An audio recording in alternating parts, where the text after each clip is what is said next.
Hello guys, आज एकदम नया टॉपिक है और जो टॉपिक है वो है इंटरमिटेंट फास्ट और गैपिंग बिटवीन टू मील्स। हम लोग के जो योगिक कल्चर है, आयुर्वेदा है, उसमें पहले से ही बात करते हैं कि 2 मील के बीच में 4 to 5 आवर्स का गैप रखना चाहिए, क्योंकि खाना अच्छी तरह से डाइजेस्ट होना चाहिए, फिर दूसरे फूड को ऐड करना चाहिए। और दूसरा है उपवास, जिसमें एकादशी का बहुत ज़्यादा महत्व है। तो ये दोनों के बारे में मैं बात करूँगी और इसके बेनिफिट क्या है उसके बारे में भी बात करूँगी। तो पहले बताती हूँ कि 2 मील के बीच में गैप है वो रखना क्यों ज़रूरी है। और दूसरा ये है कि योगिक साइंस में डाइजेशन के बारे में इतना ज़्यादा क्यों बोल रहे हैं। सोचने वाली बात है कि इतना ज़्यादा क्यों बोल रहे हैं, क्योंकि हम लोग का जो रूट है वो डाइजेशन है। डाइजेस्टिव सिस्टम अच्छी तरह से होगी तो हम लोग का ब्लड अच्छी तरह से बनेगा, बोन अच्छी तरह से बनेगा, पूरा का पूरा वहीं से न्यूट्रिशन लेके सब कुछ बनता है। तो ये बहुत ज़रूरी है कि हम लोग का डाइजेशन है वो अच्छी तरह से चले। और दूसरी बात ये बता दूँ कि कोई भी क्रोनिक एलिमेंट है 80% से ज़्यादा वो जब डॉक्टर रिपोर्ट में दिखते हैं तब आता है, लेकिन उसकी स्टार्टिंग कहाँ से कुछ छोटी सी हम लोग ने मिस्टेक की होती है लाइफ में, वहीं से होता है। और उसकी शुरुआत ये डाइजेशन के प्रॉब्लम से भी हो सकती है। तो 2 मील के बीच में अगर आप 4 से 5 घंटे का गैप देने लगे तो आप देखेंगे कि आपकी भूख है वो अच्छी तरह से लगेगी और डाइजेशन भी अच्छी तरह से होगा।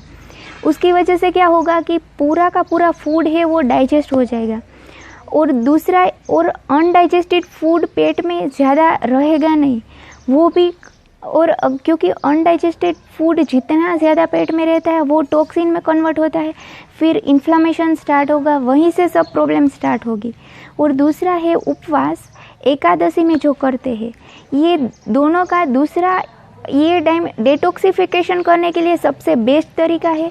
और दूसरा कैंसर के लिए भी है कि अगर हम लोग ने 2 मील के बीच में 4 to 5 आवर्स गैप दे दिया और उपवास मतलब कि एकादशी के दिन पूरा पानी पी के अगर उपवास कर लिया 24 आवर्स, कुछ फूड नहीं डालते हैं पेट में, तो उसकी वजह से क्या होगा कि जो कैंसर सेल है वो भूखे नहीं रह सकते। अगर कोई मेडिकल स्टूडेंट है तो उसको भी पता होगा कि कैंसर सेल का मैकेनिज्म क्या होता है। वो ग्लूकोज कार्बोहाइड्रेट है वो जो नॉर्मल हेल्दी सेल है उससे 10 गुना ज़्यादा खाता है। मतलब कि अगर आप खाना नहीं डालते हो तो उसको ग्लूकोज कार्बोहाइड्रेट वो फूड नहीं मिलेगा और वो अपने आप ही सप्रेस हो जाएगा और वो क्रोनिक एलिमेंट में कभी कन्वर्ट नहीं होगा। इसीलिए ये बहुत सारे ऐसे प्रॉब्लम है उसके लिए सबसे बेस्ट है। और अभी दूसरा ये है कि इवन वेस्टर्न में भी बहुत सारे ऐसे पेशेंट है जो सिर्फ और सिर्फ इंटरमिटेंट फास्ट मतलब कि गैपिंग देने से और उपवास की वजह से इतनी सारी प्रॉब्लम भी सॉल्व हो गई है, उसकी क्रोनिक प्रॉब्लम।